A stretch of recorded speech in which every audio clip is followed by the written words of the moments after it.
Hello everyone, my name is Roya, and today I will be reviewing Like a Love Story by Abdi Nazemian. This is what was actually my most anticipated book release of the year, and it finally comes out today. I'm so excited. So this follows three main characters growing up during the AIDS epidemic. This takes place in 1989. So one of the main characters that we follow is Reza, who is an Iranian immigrant, and he is gay, and he is so not telling anyone that he's gay, and part of it is because he is so terrified of AIDS. He thinks that he can get AIDS from a toilet seat, from kissing somebody, just all these ways that are totally not how you would get AIDS, but he's just so scared of AIDS that even when people do tell him the facts that you don't get AIDS that way, he still has it in the back of his mind like, oh crap, like I'm gonna get AIDS in any minute and all of that. So he doesn't tell anybody that he's gay, even when he totally has an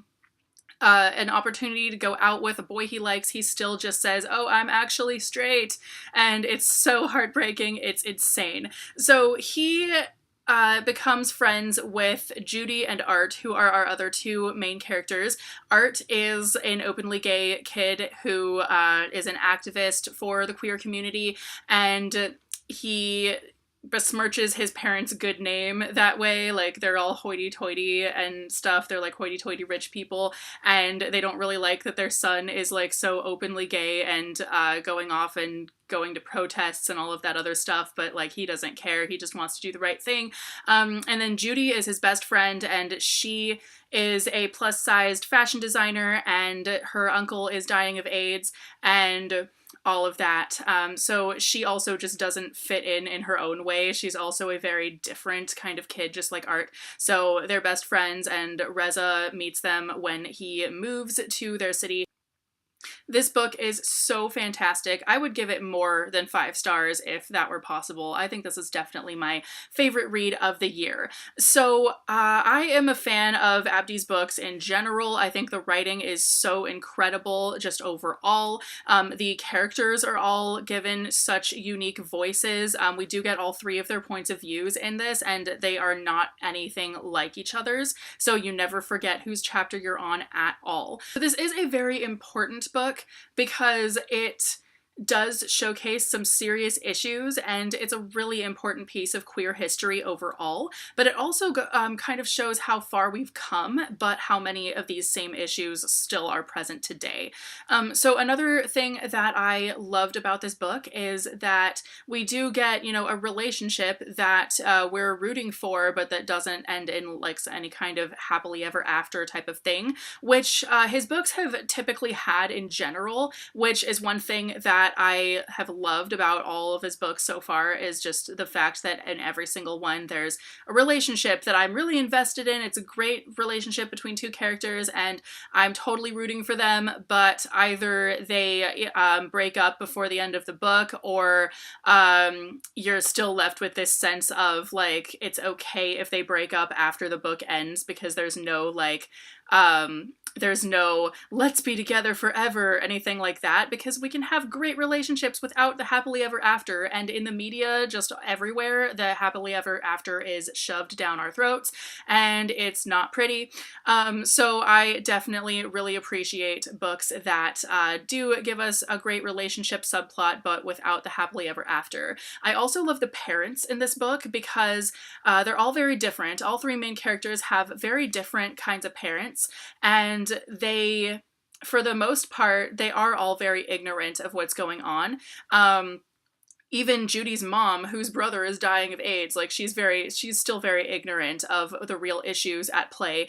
But we see these parents kind of come through in a big way, and for the most part, or at least become so much more supportive. But we still also get parents who don't understand, because some families really are like that. Some families really are toxic, and so it would be kind of weird for like every single parent in this story to just be completely fine with it, but for the most part, like most of them are, and that is so great. Like, we see these people who just have no idea what's going on just gain an understanding and become more supportive. Also, let's not forget that this takes place in an era before cell phones were even a thing. So I loved reading this just because that's one thing that makes a lot of contemporary books fall apart for me, is just how present the cell phones are in the story. So when we get a story that's completely devoid of cell phones, I don't know, I just breathe a sigh of relief. I'm like, oh goodness, this is great. Like, people have to actually go and find where their friends are. You can't just shoot someone a quick text anymore. And that, like, absence of the convenience we have today just made it so much of a better story somehow. Now on to like all the stuff that made me really identify with this book, just kind of overall, because all the things that Reza is denying about himself, especially, like, it really made me think of all the things that I thought that, you know, because I didn't discover that I was queer until like after I wasn't a teenager anymore and all of that. And I totally just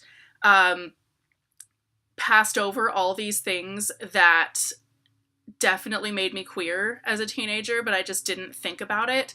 And I just said, oh, well, like, but I'm still straight, whatever, all of that. And reading this made me think of how much of that is actually just denial rather than just not realizing.